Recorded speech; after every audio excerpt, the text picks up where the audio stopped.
The chandelier above me cost more than my entire childhood.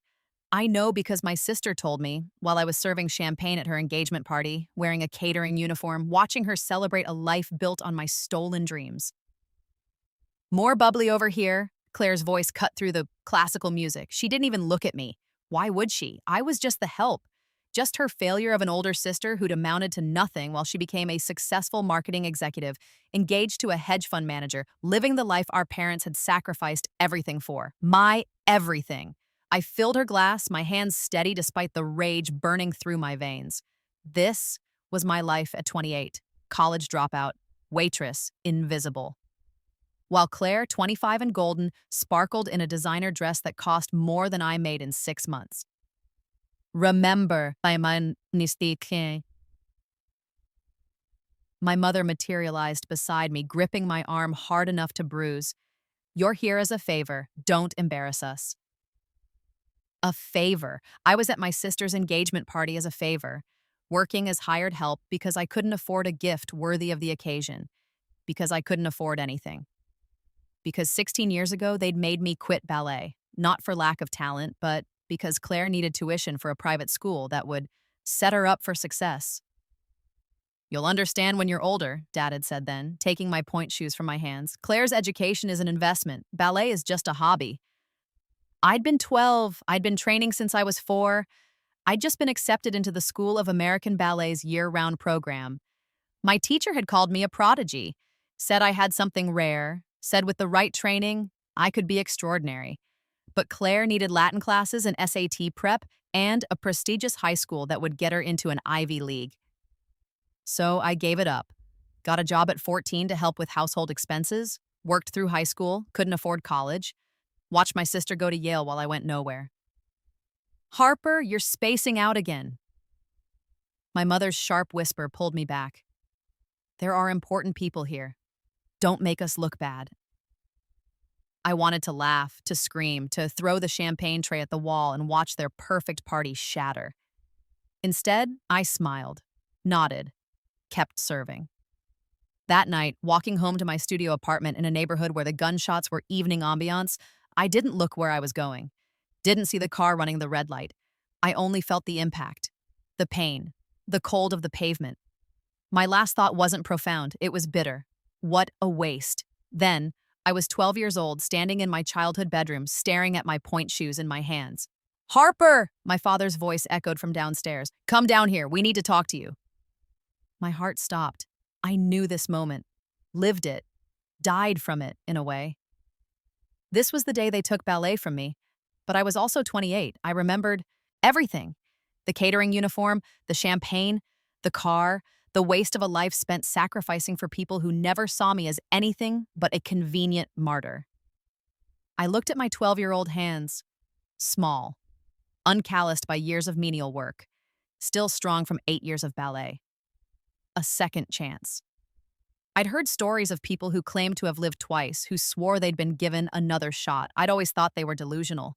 But here I was, 12 years old again, holding my point shoes, about to face the conversation that had destroyed my future the first time.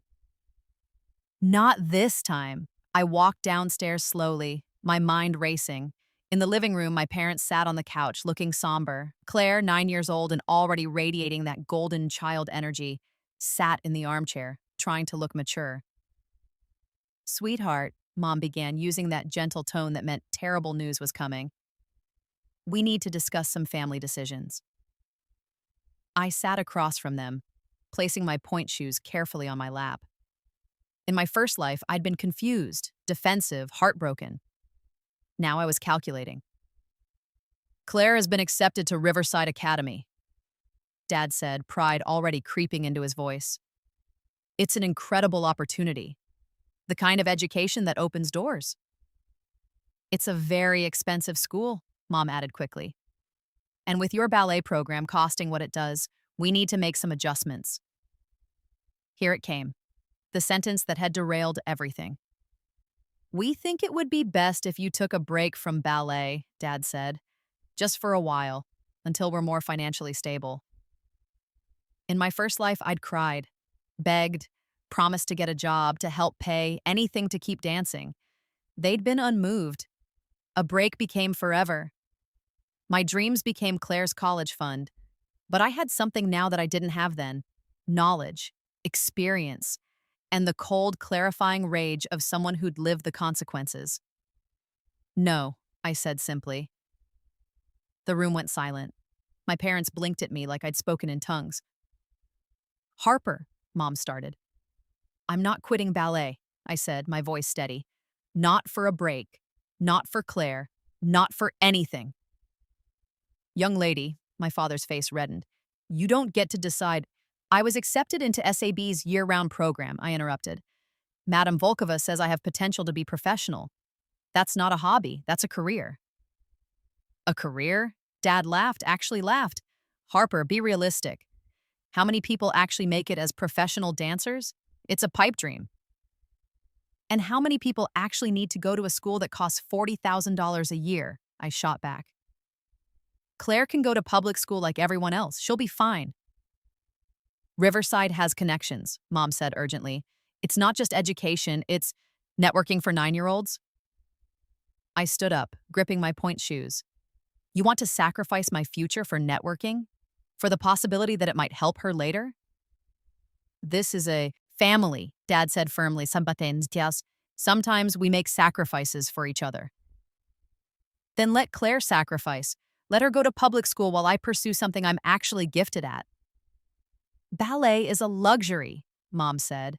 Education is a necessity. Then homeschool her. Get her a tutor. There are dozens of cheaper options. You're choosing the most expensive possible path for her and expecting me to pay for it with my dreams. The truth was, I knew how this ended. In my first life, Claire had gone to Riverside, then to Yale. She'd gotten a marketing degree and a corporate job she'd complained about constantly. She'd been successful by conventional standards, but she'd never been happy.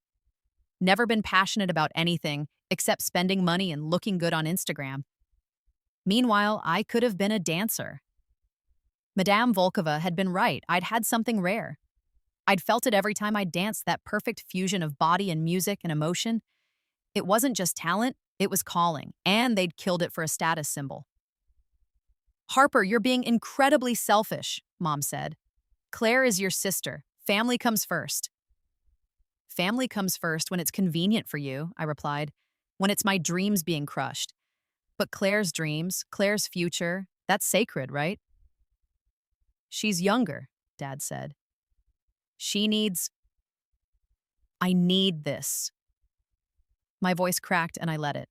Let them see the real emotion underneath. I need ballet like I need breathing. And you're asking me to suffocate so Claire can have a slightly fancier education than the excellent free one she could get at Jefferson Middle School. We've made our decision, Dad said, standing up. You're quitting ballet. End of discussion. Then I'll pay for it myself. They stared at me. I'll get a job, I continued, my mind already working through the possibilities. I'll work weekends, evenings. I'll pay my own tuition. You're 12, Mom said. You can't. I can babysit, walk dogs, tutor. There are ways. I met her eyes. You can't stop me from earning my own money, and if I can pay for it myself, you have no argument. You should be focusing on school, Dad tried. Like Claire will be focusing on Latin and lacrosse and whatever else Riverside offers. I'll manage. I'm smart enough. Harper, I'm not quitting, I said again, stronger this time. Find another way to pay for Claire's fancy school, because ballet isn't negotiable. I walked out of the room before they could respond, my heart hammering. In my first life, I'd had no leverage, no plan, no spine. But now I had all three. And I had something else. I knew exactly how to make this work. The next day after school, I went to every neighbor within walking distance. I offered dog walking services, lawn mowing, babysitting, anything they needed. I was articulate, polite, and persistent. By the end of the week, I had 4 regular babysitting clients, 3 dog walking gigs, and a standing weekend job helping Mrs. Chen organize her garage sale inventory. I calculated my earnings obsessively.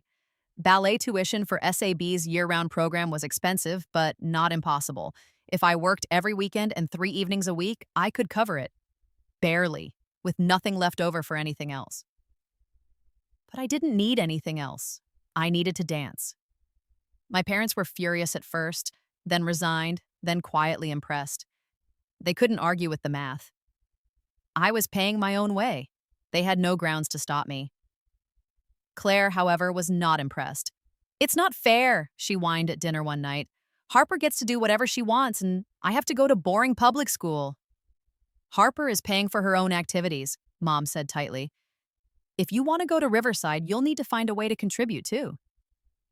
"I'm 9!" Claire shrieked. "Then I guess you're going to Jefferson," I said sweetly. The look she gave me was pure hatred.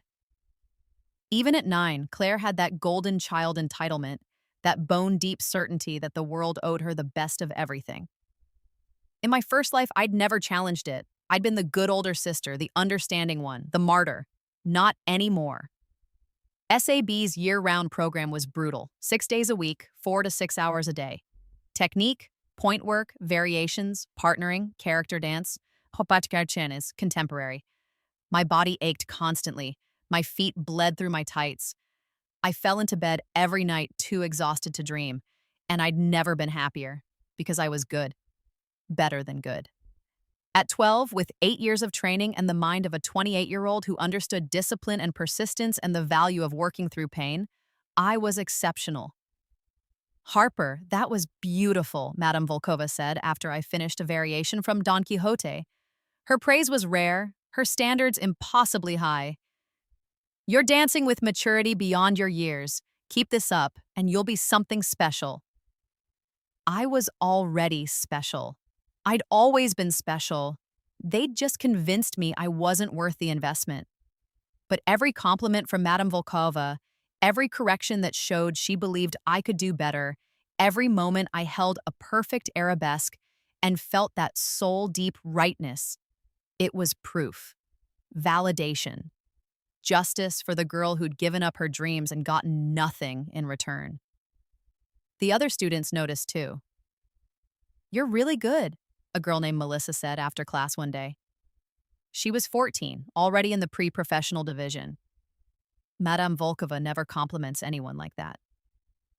"You're going to make it, aren't you?" "Yes," I said simply, because I was. I had to. This wasn't just about ballet anymore. It was about rewriting a life that had been written wrong the first time. At home, things were tense. My parents had found the money for Riverside somehow. I suspected they'd taken out loans, but they were resentful about it. Every time I came home late from rehearsal, there were pointed comments about family, time, and responsibility. Claire's resentment grew sharper. She'd started at Riverside and hated it. The workload was intense, the social hierarchy brutal. She'd expected to shine, but she was just another rich kid in a school full of them. No one was impressed by her perfect grades or her Instagram-ready life when everyone around her had the same. "Must be nice," she said one evening when I came home at 9 p.m., exhausted from a full day of school and rehearsal. "Getting to do whatever you want while the rest of us have real responsibilities." "I paid for this," I reminded her, pulling off my point shoes and wincing at my blistered feet. "Every cent. With money I earned it." "What responsibilities do you have exactly? Other than going to the fancy school Mom and Dad are drowning in debt to pay for?" She glared at me. "I work hard at school." "So do I, plus ballet, plus 3 jobs. You think you're so special because you can spin around in a tutu?" "I think I'm dedicated to something that matters to me. You should try it sometime." The truth was, Claire had no passions. She drifted from activity to activity. Piano one year, soccer the next, drama club the year after, never committing to anything. She wanted to be impressive, but she didn't want to work for it. She wanted the prestige of Riverside without the effort it demanded, and she resented me for having something I was willing to sacrifice everything for. By the time I was 14, I was in SAB's advanced division. By 15, I was being noticed by company directors who came to watch student performances. By 16, I was being courted by major ballet companies, American Ballet Theater, New York City Ballet, San Francisco Ballet. They all wanted me. Madame Volkova called me into her office after a performance of La Bayadere where I danced the lead shade. "Harper," she said, her usually stern face soft with pride, You have offers from three of the best companies in the country. This is extraordinary. Most dancers don't get these opportunities until their 20s, if at all. I knew. In my first life, I'd watched from the outside, seeing dancers achieve what I could have achieved. The jealousy had been poisonous, made worse by the fact that I had no one to blame but my family and myself for not fighting back. ABT is offering you a contract, Madame Volkova continued. Corps de Ballet to start, but with the understanding that you'll be promoted quickly. They see your potential. American Ballet Theater, one of the greatest companies in the world, at 16. I'll take it, I said. Don't you want to think about it? Discuss it with your parents? I almost laughed. My parents. Who'd tried to steal this from me? Who still, after 4 years of watching me work myself to exhaustion, still made comments about when you grow out of this phase and backup plans? I don't need to think about it, I said. This is what I've worked for. ABT is my dream. And it was. But more than that, it was revenge. Because I knew what came next in the original timeline. At 16, I'd been a dropout working at a diner. Claire had been thriving at Riverside, being groomed for Yale. Our parents had been proud of their investment, proud of their golden child. Now, Claire was struggling through Riverside, getting mediocre grades despite expensive tutors. She'd wanted the prestige, but hadn't expected the rigor. She was drowning in a sea of overachievers, invisible and bitter. And I was signing with American Ballet Theater. The day I told my parents, my mother actually cried. "You're so young," she said. "You should finish high school, go to college, have a normal life." "I'll finish high school through online classes," I said. "And I don't want a normal life. I want this." "But what about your future?" Dad asked. "Dancing careers are short. What will you do after?" "I'll have achieved my dreams," I said. "What will Claire do after college? Work a job she hates and complain about it on social media?" "Harper," Mom snapped. "That's cruel." "It's honest. You wanted me to give up what I love for what Claire might need someday. I refused. And now I'm succeeding. You should be happy for me." But they weren't. They were scared. Because my success highlighted their failure. Not their financial failure, but their failure to see me, to value me, to believe in me. They'd bet on the wrong daughter, and now it was obvious. Claire refused to speak to me for weeks after I signed the contract. She was 17 in her senior year at Riverside, stressed about college applications. She'd assumed she'd get into Yale like she deserved, like they'd sacrificed for, but her grades weren't good enough. Her extracurriculars were scattered and half-hearted. She was just another privileged kid with no direction. Meanwhile, I moved to New York, got a small apartment near Lincoln Center, and started my professional career. Corps de Ballet was humbling. Even as a prodigy, I was the youngest dancer in the company, and everyone was exceptional. But I had my secret weapon. I'd lived through 28 years of failure. I knew what it felt like to give up, to drift, to watch life happen to other people. I'd die before I let that happen again. I worked harder than anyone, stayed late, came early, took every correction, absorbed every criticism, pushed my body past its limits. Within 6 months, I was getting small solo roles. Within a year, I was a soloist. Within 2 years, at 18, I was offered a principal contract, principal dancer at American Ballet Theater at 18, one of the youngest in the company's history. The night I signed that contract, I called home. My mother answered, "Harper, how are you, sweetheart?" "I'm great, Mom. I have news. I just made principal dancer at ABT." Silence. Then, That's wonderful, honey." But her voice was hollow. Because that same day, Claire had gotten her college decisions. Rejected from Yale, rejected from Harvard, Princeton, Columbia, accepted to Boston University, a good school, but not the Ivy League dream they'd paid $40,000 a year to cultivate. "How's Claire?" I asked, knowing the answer. "She's processing. The rejections were hard." "I'm sure she'll be fine at BU," I said. "It's a great school." "It's not what we hoped for," Mom said quietly. "I know, but maybe hopes should be based on the person, not the price tag of their education." I hung up before she could respond. Claire went to BU and hated it. She'd expected to stand out, to be special, but she was average there too. She switched majors 3 times, never finding anything she was passionate about. She graduated with a degree in communications and a vague plan to get into marketing or something. Meanwhile, I was dancing Odette Odile in Swan Lake at the Metropolitan Opera House. I was Juliet in Romeo and Juliet, Giselle in Giselle, the lead in everything that mattered. Critics called me luminous, transcendent, once in a generation. My face was on magazine covers. My performances sold out months in advance. At 21, I was promoted to principal dancer. At 22, I won the Benoit de la Danse, Ballet's highest honor. At 23, I was being called the best ballerina of my generation. And Claire? She was unemployed. She'd graduated from BU 2 years ago with mediocre grades and no clear skills. She'd applied to hundreds of marketing jobs but had nothing that made her stand out. No internships. She'd been too busy partying and complaining about how hard college was. No portfolio. She'd never actually committed to any projects. No connections. Because Riverside's vaunted networking had been for academic opportunities she hadn't been good enough to seize. She was 25, living with our parents, working part-time at a coffee shop, and sending out resumes that went nowhere. I knew all this because my mother called me regularly, her voice strained with worry about Claire and barely concealed resentment toward me. "If you could help her," Mom said during one call, "you must have connections, someone who could give her a chance." Connections, I repeated. "You mean like the connections you thought were so important that you wanted me to give up ballet? Those connections?" "Harper, please. She's your sister. She's struggling. She's struggling because she has no work ethic and no passion for anything except being admired. That's not a career path, Mom. You're being cruel." "I'm being honest.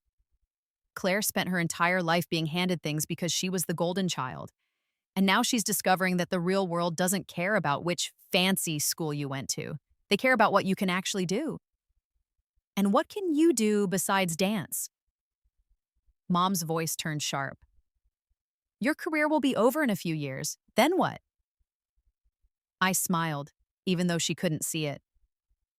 "Then I'll retire as one of the greatest ballerinas of my generation, invest the money I've made, and do whatever I want. Because unlike Claire, I built something real, something that mattered." I hung up, but Mom was wrong about one thing. My career wasn't close to over. At 25, I was still improving, still getting stronger, still landing roles that made audiences weep. I took care of my body obsessively: physical therapy, massage, proper nutrition, adequate rest. I'd seen too many dancers burn out young because they pushed too hard without recovery. I wasn't going to burn out. I was going to burn bright. The invitation to Claire's engagement party came when I was 28, the same age I'd been when I died in the first timeline, when I'd been serving champagne at her celebration, invisible and bitter. But this time, I was the one being celebrated.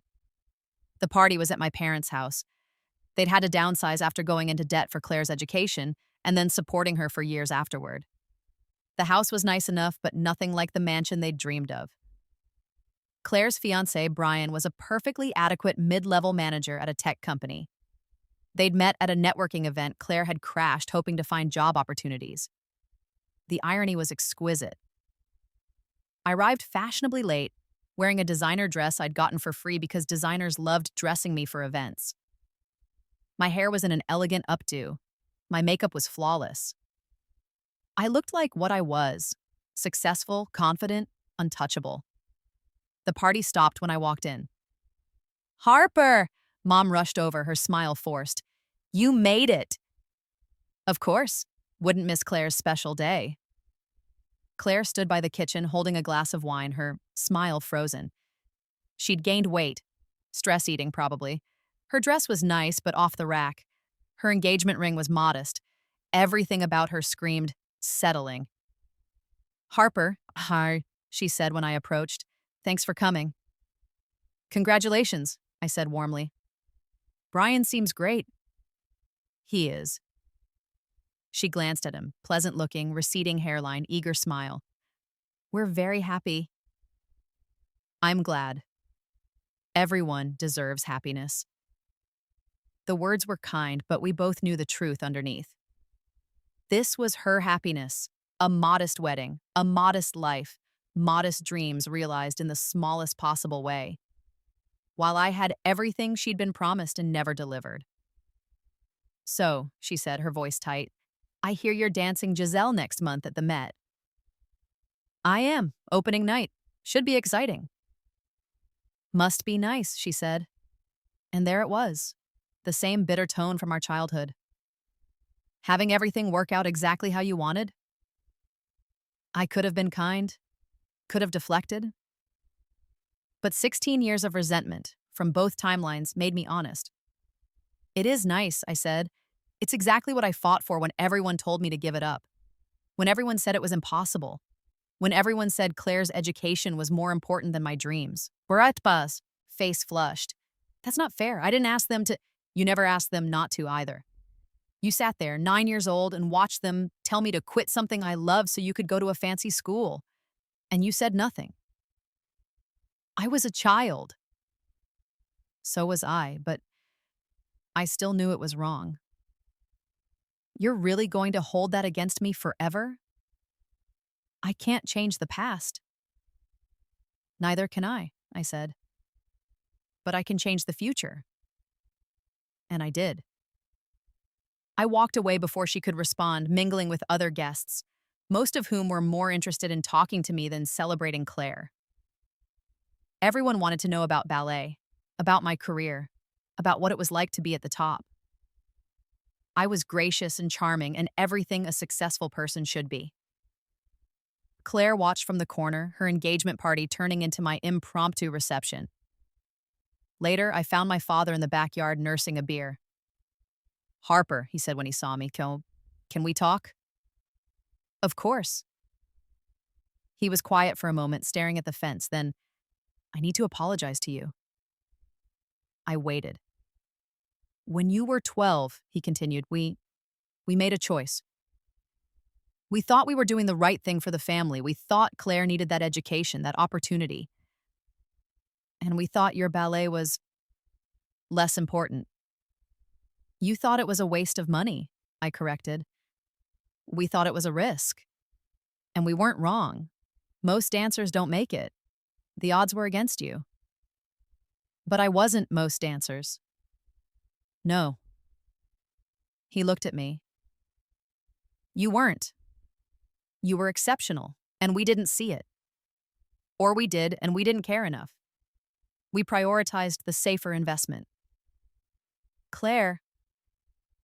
Yes, and we were wrong, not because you succeeded and she didn't, but because we should have believed in you, should have found a way to support both of you, should have sacrificed more ourselves instead of asking you to sacrifice everything.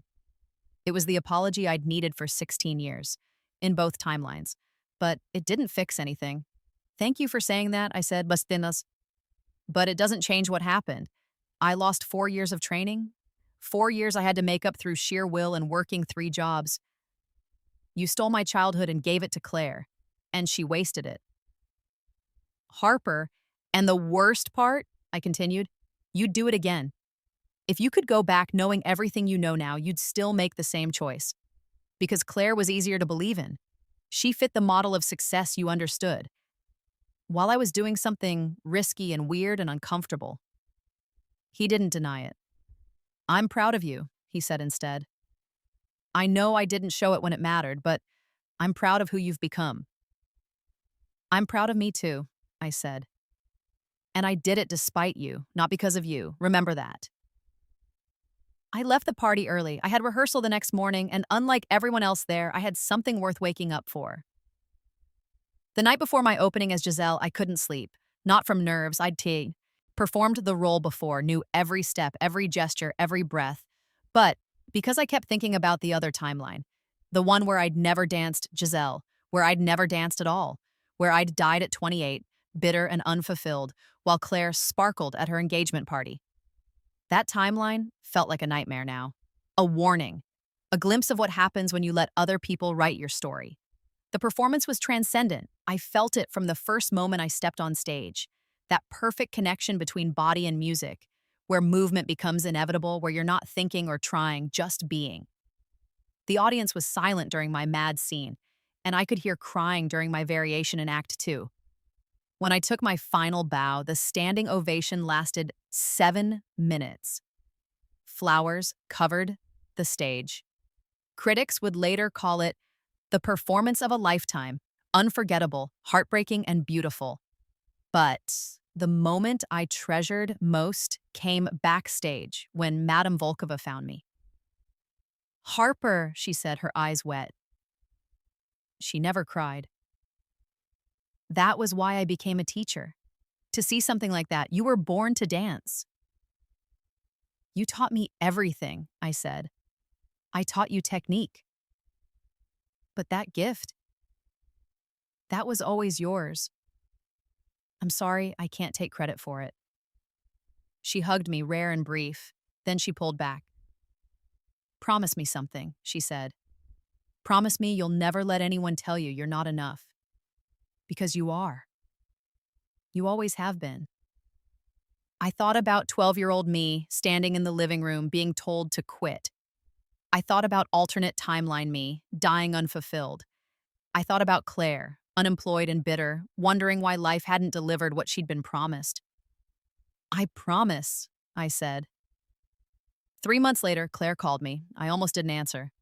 "Harper," her voice was shaky. "Can we talk?" "We're talking now." "In person, please. There's something I need to say." We met at a coffee shop near Lincoln Center. She looked tired, her hair in a messy ponytail, wearing jeans and a sweatshirt. She'd given up on the polished image she'd maintained for so long. "I need to apologize," she said as soon as we sat down. I waited. "I've been jealous of you for years," she continued. "Since we were kids. You were always so sure of what you wanted, so passionate. And I had nothing like that. I drifted through everything. Riverside, BU, all of it. I kept waiting to find my thing, the way you had ballet. But it never came. So you resented me for having it." "Yes. And I let Mom and Dad sacrifice you for me without saying anything. Because part of me thought if I just had the right opportunities, the right education, I'd figure it out. I'd become someone impressive. But you didn't." "No, because I'm not impressive. I'm not driven or talented or special. I'm just average. And I can't handle being average when I was raised to believe I was exceptional." I sipped my coffee, letting her continue. "You worked 3 jobs to pay for ballet," she said. "You fought them when they tried to make you quit. You never gave up, even when it was hard. Even when everyone doubted you, and I just coasted, expecting everything to be handed to me because I went to the right schools. And now you're unemployed." "Now I'm unemployed," she agreed, "and engaged to a man I don't really love because at least it's something. At least it's a milestone I can point to and say, look, I achieved something."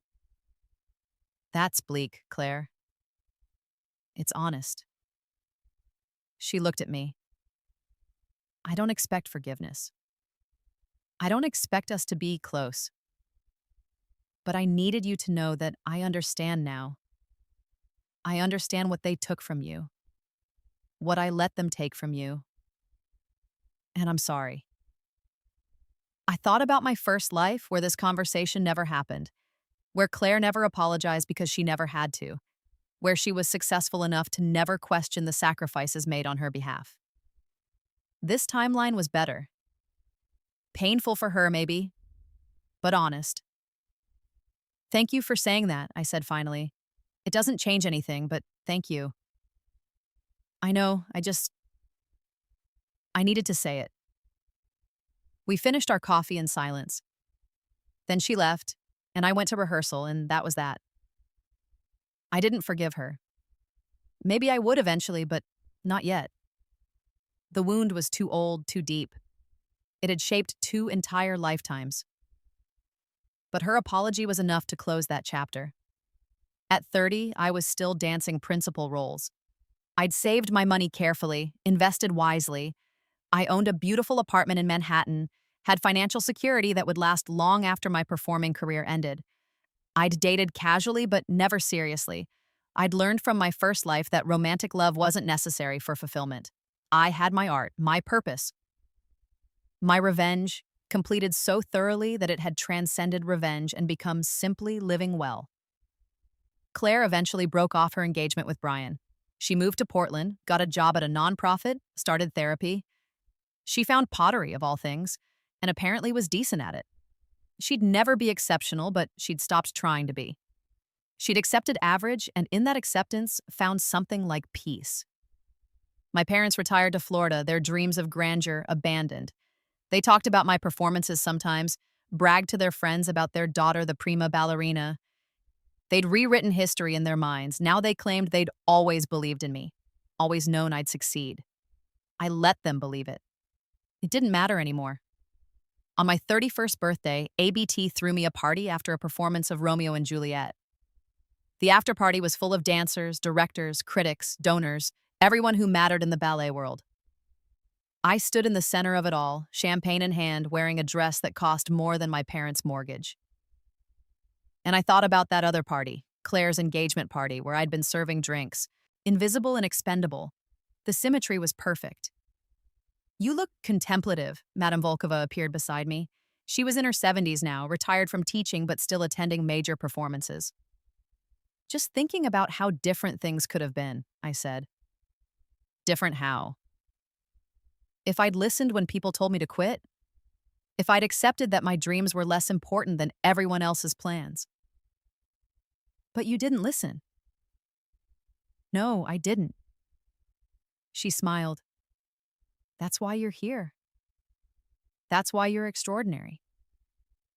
Not because of your talent, though you have plenty, but because you understood something most people never learn. That you can't live someone else's version of your life. You can only live your own. Even if it's selfish. Especially if others call it selfish. Usually that just means you refused to sacrifice yourself for their convenience." I thought about 12-year-old me, standing in that living room, saying no. Refusing to disappear. Refusing to be less so someone else could be more. That moment had saved me. Twice. "Thank you," I said to Madame Volkova, "for seeing me, for believing in me." "Thank you," she replied, "for proving me right." At 35, I began transitioning to character roles and coaching younger dancers. My body was still strong, but I could feel the miles accumulating. I'd danced longer than most, pushed harder, achieved more. It was time to step back. But I didn't retire in the sad, desperate way some dancers did, clinging to youth and relevance. I retired as a legend, on my terms, after a farewell performance of Giselle that had the entire ballet world weeping. "An era ends," the Times Review said. "Harper Reed has redefined what it means to be a ballerina. She leaves behind a legacy few can match and none can surpass." After my final bow, I stood in my dressing room, still in costume, and stared at myself in the mirror. 35 years old, lines around my eyes, body marked by years of demanding work, but still strong. Still beautiful in the way that matters. The beauty of someone who'd lived fully, fought hard, won completely. I thought about the other Harper. The one who died at 28 with no accomplishments, no joy, no justice. That Harper would never believe this was possible, but she'd also never fought for it. I removed my pointe shoes for the last time as a performer, holding them like the sacred objects they were. These shoes had carried me through 16 years of professional dancing. They'd brought me triumph, glory, revenge. But more than that, they'd brought me myself. I placed them carefully in my bag, along with my costume, my flowers, my final bouquet. Tomorrow I would begin the next chapter. Coaching, maybe choreography, maybe starting a company of my own. There were possibilities everywhere, but tonight was for remembering. I walked out of the theater into the New York night. Fans were waiting outside, and I signed autographs, took photos, accepted their tears and gratitude. They told me I'd inspired them, changed their lives, made them believe in beauty and excellence and transcendence. I smiled and thanked them and meant it, because they didn't know what they'd really witnessed. They thought they'd seen a great dancer. But what they'd actually seen was a girl who'd been told to disappear, who'd refused, who'd fought her way back from death itself to prove that her life, her dreams, her existence mattered. They'd seen someone rewrite their own story, and that was more powerful than any performance. I went home to my apartment, made tea, and sat by the window overlooking the city. Somewhere out there, Claire was in Portland, making pottery and going to therapy. My parents were in Florida, playing golf and pretending they'd always been proud. Brian had married someone else. Madame Volkova was probably asleep, dreaming of dancers past and future. And I was here, alive, fulfilled, victorious. The girl who'd died at 28 had never known this feeling, had never known what it meant to live a life without regret, without bitterness, without the constant ache of unfulfilled potential. But I knew because I'd lived both versions. The one where I'd surrendered to someone else's plan, and the one where I'd fought for my own, and fighting had made all the difference. I opened my laptop and started writing. Not a memoir, I wasn't ready for that yet, but notes, thoughts, ideas for young dancers who might face what I'd faced, who might be told their dreams don't matter, who might be asked to sacrifice themselves for someone else's convenience. I wanted them to know, you can say no, you can fight back, you can refuse to disappear, and if you do, if you hold on with everything you have, if you work harder than you thought possible, if you believe in yourself when no one else does, you can win. You can take everything they tried to steal and turn it into glory. You can become exactly who you were meant to be. The words flowed easily, years of experience and pain and triumph pouring onto the page. I wrote about sacrifice and selfishness, about family and betrayal, about the difference between what people say they want for you and what they actually want from you. I wrote about ballet, about the discipline and joy of it, about how movement can be prayer and defiance and love all at once. I wrote about rebirth, though not literally, about how any moment can be a turning point if you're brave enough to make it one. How you don't need to die to get a second chance. You just need to refuse to accept the first one that was handed to you. By dawn, I had 20 pages, raw and honest and maybe too much, but real. I saved the file and titled it Prima, because that's what I'd become. Not just a principal dancer, but the first, the primary, the one who mattered most in her own life. I thought about emailing it to Claire, but decided against it. She was on her own journey now. She didn't need my story. She needed to write her own. Instead, I sent it to a few young dancers I mentored, girls who reminded me of myself at 12, talented, passionate, and terrifyingly vulnerable to the people who claim to know better. Read this when someone tells you to give up, I wrote in the email, and then decide what kind of story you want to live. I hit send and closed the laptop. Outside my window, New York was waking up. Millions of people starting their days, pursuing their dreams or abandoning them, fighting for themselves or surrendering to others. I'd been both versions of that person, the one who surrendered and the one who fought, and I would never forget the difference. My phone buzzed. A text from one of the young dancers I'd sent the essay to. This made me cry. Thank you for writing it. I'm not giving up. I smiled. That was the point. That was the whole point. One girl at a time, one refusal at a time, one stubborn insistence on mattering. That's how you change the world. Or at least that's how you change your own. And sometimes that's enough.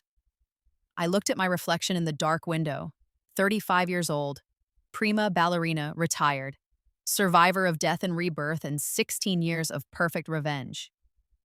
But more than that, free to choose, free to fight, free to live the life I died for. That was the real victory, not the fame or the reviews or the satisfaction of watching Claire struggle while I soared. The real victory was standing here, in this apartment I'd earned, in this life I'd built, in this body that had carried me through impossible things, and knowing I did it. I took what they tried to steal and made it extraordinary. I became who I was always meant to be.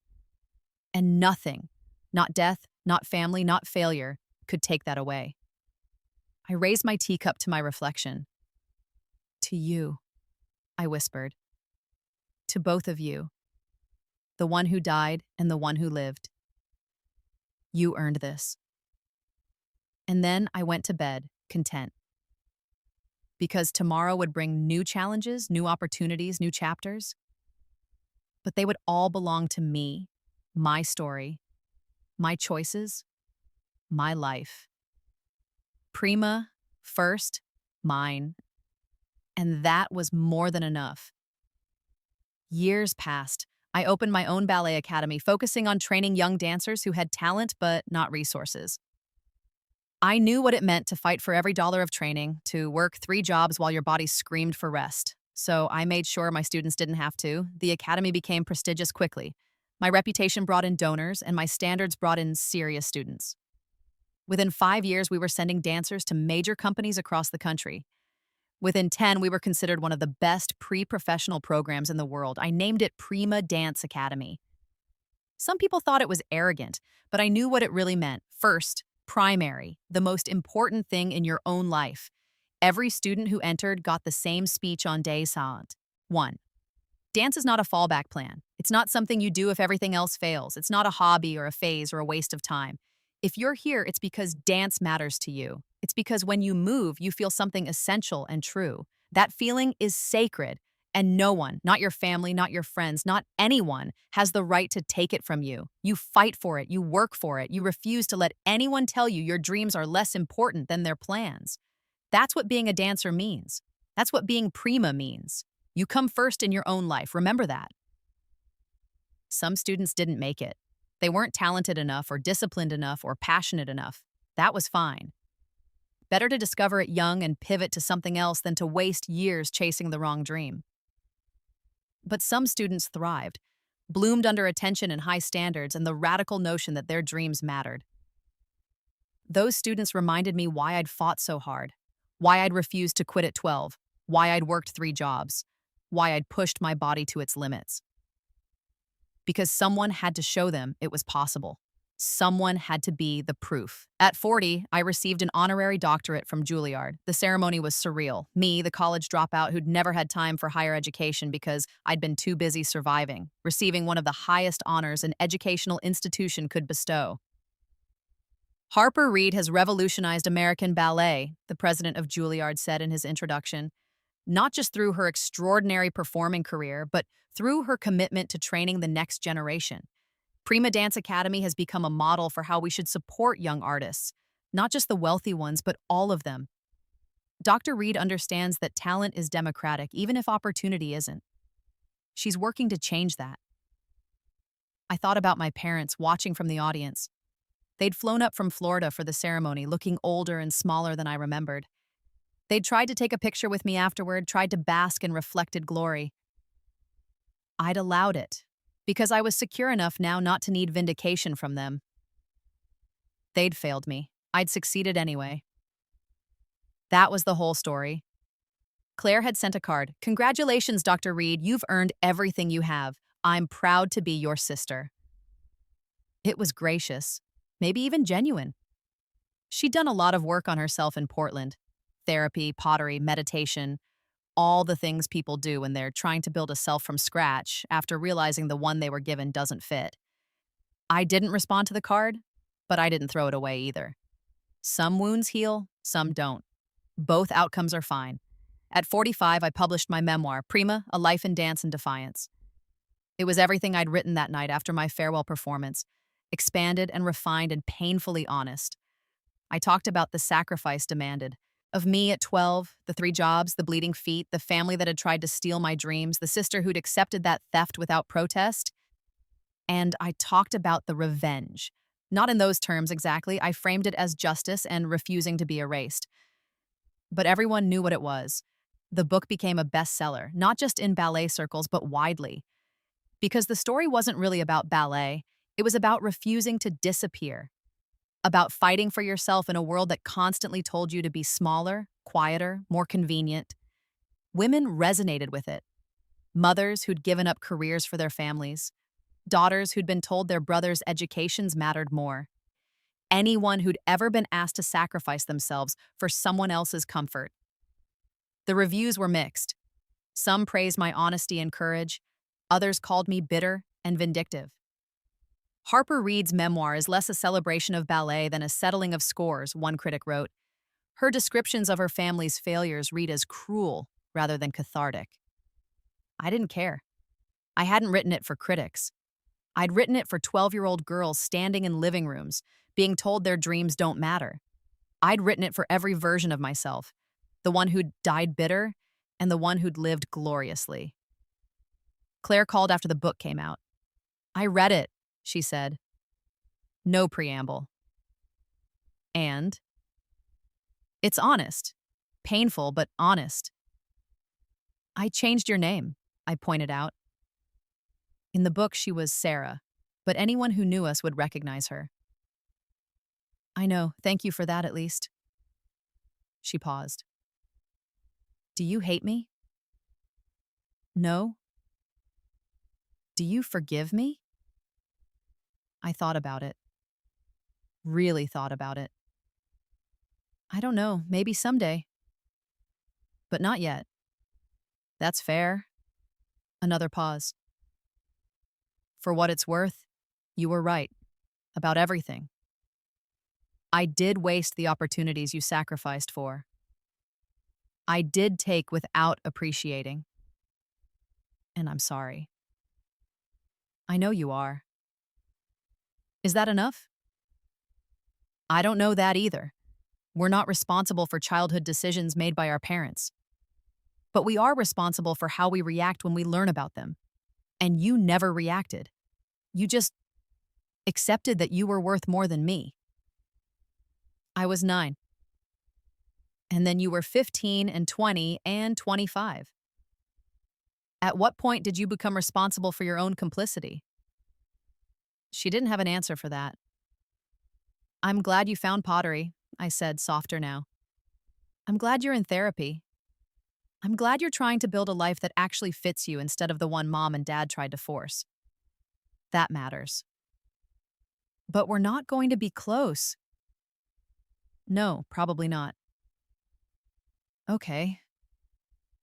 Her voice was small. I understand. We hung up. I felt lighter, somehow. As if the last weight of that old betrayal had finally lifted. At 50, Prima Dance Academy celebrated its 15th anniversary with a gala performance. Current students and alumni performed pieces I'd choreographed over the years. The theater was packed, with donors, critics, parents, and dancers who'd trained with me. I sat in the audience. I rarely performed anymore, just the occasional character role when I felt nostalgic and watched my legacy unfold on stage. These dancers were good, really good. Some would join major companies. A few might become stars in their own right. They'd been trained with love and rigor, given opportunities without strings attached, taught that their dreams were worth fighting for. This was the real revenge, I realized, not my own success, satisfying as that had been. But this, dozens of dancers who would never have to choose between their passion and their family's financial convenience, who would never have to work 3 jobs at 12 years old, who would never have to hear, it's just a hobby, or be realistic, or your sibling's future is more important. I'd broken the cycle. Not just for myself, but for them.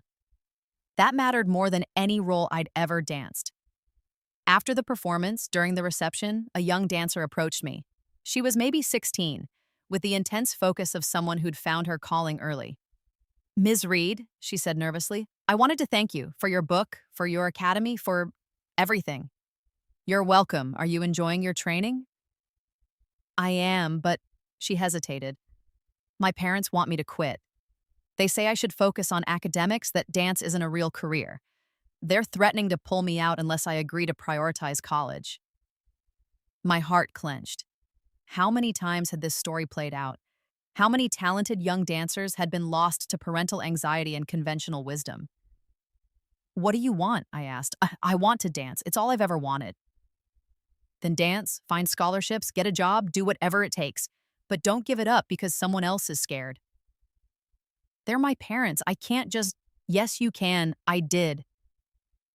And look where it got me. I gestured at the theater, the gala, the life I'd built. Your parents love you, but they don't get to write your story. Only you do. She nodded, tears in her eyes. Thank you. I watched her walk away and thought, this is why. This is why I fought so hard. This is why the revenge mattered. Not because I needed to hurt Claire or prove my parents wrong, but because I needed to show everyone who came after me that it was possible to refuse, to fight back, to win. At 55, I started slowing down.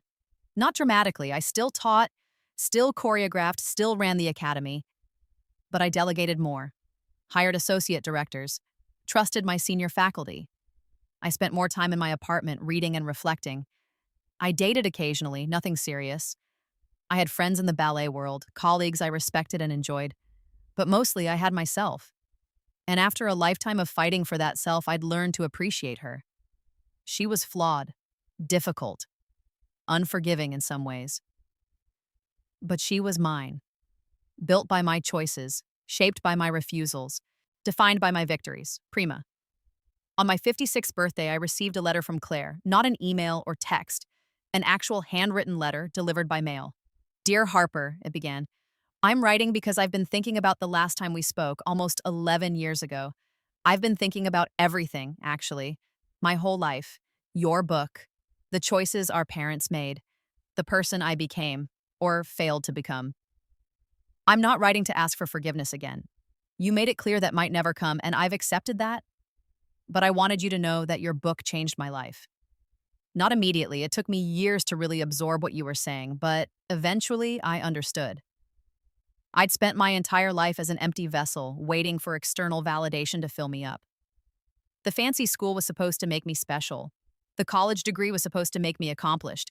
The right job, the right relationship, all supposed to make me someone. But none of it did, because I had no core. No passion, no fire like you had for ballet. I was hollow, and I kept trying to fill that hollowness with achievement instead of addressing why it existed in the first place. Pottery helped, therapy helped more, but what really helped was reading your memoir and realizing I was never the golden child. I was the acceptable one, the one who fit mom and dad's understanding of success. They invested in me not because I was better than you, but because I was easier, less scary, more conventional. And I let them. I let them sacrifice you for me, let them pour resources into my mediocrity while starving your excellence. And then I resented you for succeeding anyway. I don't know if we'll ever have a real relationship. I don't know if I deserve one. But I wanted you to know that I finally understand what you've been trying to tell me for decades. You were right about everything. And I'm sorry it took me so long to see it. I hope you're well. I hope you're happy. I hope you know that even though we're not close, I'm proud of what you've built. You deserved every bit of it.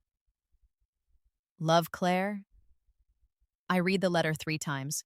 Then I folded it carefully and put it in a drawer. I didn't respond. Maybe I would eventually. Maybe not. But for the first time in decades, I felt something soften toward my sister. Not forgiveness, exactly, but understanding, compassion. She'd been a victim too, in her way. Not of me, but of parents who'd valued appearances over substance, who'd bet on conventional success over passionate pursuit. They'd given her everything material and nothing meaningful. While trying to take everything from me, they'd accidentally given me the greatest gift, the necessity of fighting for myself. Adversity had made me. Ease had unmade Claire. We'd both been shaped by our parents' choices, but only one of us had fought back. At 60, I retired from teaching altogether. Prima Dance Academy was thriving under new leadership, a former principal dancer from New York City Ballet who shared my philosophy and passion. I trusted her to carry on the mission. I moved to a small house in the Berkshires near Jacob's Pillow. I spent my days reading, walking, occasionally attending performances. I started painting terribly at first, then less terribly. I learned to garden, to cook, to exist without the constant pressure of excellence. It was strange at first. I'd spent 50 years pushing myself, refusing to rest, driven by the memory of a stolen childhood and a wasted first life. But now, finally, I could stop. I'd won, completely, thoroughly, undeniably. The war was over, and I'd survived it. People still recognize me sometimes. Are you Harper Reed, the dancer? They'd ask for photos, for advice, for stories about my career. I was always gracious. That past belonged to everyone now. It was history, legacy, public property. But my present belonged only to me. On my 65th birthday, I was in my garden when I heard a car pull up. I wasn't expecting anyone. Claire got out of an old Subaru, looking nervous. Hi, she said. I hope this isn't weird. I was in the area and thought I don't know, Take a chance. I stood up, pulling off my gardening gloves. We hadn't seen each other in person in 20 years. It's not weird, I said. Would you like some tea? We sat on my porch drinking chamomile, watching the late afternoon sun filter through the trees. The silence was companionable rather than tense. You look good, she said eventually. Happy. I am happy. Are you? I am, actually. It took a long time. But I finally figured out who I am when I'm not trying to be who they wanted me to be. Who are you? A potter. A mediocre one, but I love it. I have a little studio in Portland. I sell mugs at farmers markets. I barely make rent, she smiled. It's nothing like your life. Nothing impressive. But it's mine. That's all that matters. I know that now. I wish I'd known it at 25. Would have saved me a decade of misery. We sipped our tea. Then she said, I read something you said in an interview once about how revenge and success are different things, and most people confuse them. I remember that interview. You said revenge is about making someone else hurt, but success is about making yourself whole, and that you'd pursued success, not revenge. That's right. But it was revenge too, wasn't it? At least a little? I considered the question. Considered lying or deflecting or staying on the moral high ground. But Claire and I were both too old for that now. Yes, I said, it was revenge, especially at first. When I fought to keep dancing at 12, when I worked those 3 jobs, when I pushed myself to make principal, part of it was about proving them wrong. Proving you wrong. Making everyone who'd underestimated me eat their words. And did it feel good? It felt incredible. Every time I got promoted, every time I got a standing ovation, every time someone praised my dancing, there was this satisfaction, this vindication, like I was collecting evidence that I'd been right and they'd been wrong. When did it stop feeling like revenge? When I opened the academy, when I started helping other dancers who'd faced what I faced. That's when it became about something larger than my own vindication. Claire nodded slowly. I'm glad that you got both, the revenge and the meaning. Are you really? I am. I don't love being the cautionary tale in your story, but I understand why I am. And you were never cruel about it. You were just honest. We finished our tea. As Claire stood to leave, she hugged me, brief and awkward, but real. Thank you, she said, for letting me visit. For the tea, for not slamming the door in my face. Thank you for coming, for apologizing, for doing the work. She nodded and walked to her car. Before getting in, she turned back. Harper, I'm proud of you. I know I said that before in that card years ago. But I wanted to say it in person. I'm proud of you, and I'm sorry I never told you that when it mattered. She drove away before I could respond. I stood on my porch watching her taillights disappear down the country road and felt something unexpected. Peace. Not forgiveness, not quite, but peace. The war really was over. Claire had transformed from antagonist to just a person. Someone who'd made mistakes and tried to grow from them. Someone who'd been shaped by the same toxic family dynamics that had shaped me, just in different ways. We would never be close. Too much history, too much pain. But we could be cordial, respectful, occasionally present in each other's lives. That was enough. I went back to my garden, to the roses I was nursing through late summer, to the simple pleasure of growing something beautiful. At 70, I was diagnosed with arthritis. Not surprising, 50 years of demanding physical work had consequences. My hands ached in the mornings, my knees protested stairs. I walked with a slight limp left over from an old injury, but I was alive, still strong, still myself. I thought often about the other timeline, the Harper who died at 28, unfulfilled and bitter. She'd never gotten to feel this, the satisfaction of a life fully lived, the peace of knowing you'd fought for yourself and won. If somehow she could see me now, what would she think? She'd think it was worth it. Every painful choice, every sacrifice, every moment of pushing past exhaustion. All of it worth it for this. Sitting in a garden at 70, arthritic but content, having lived the exact life she was meant to live. My parents had died by then. Dad first, suddenly. Mom a few years later, slowly. I'd attended both funerals, shed appropriate tears, and felt very little.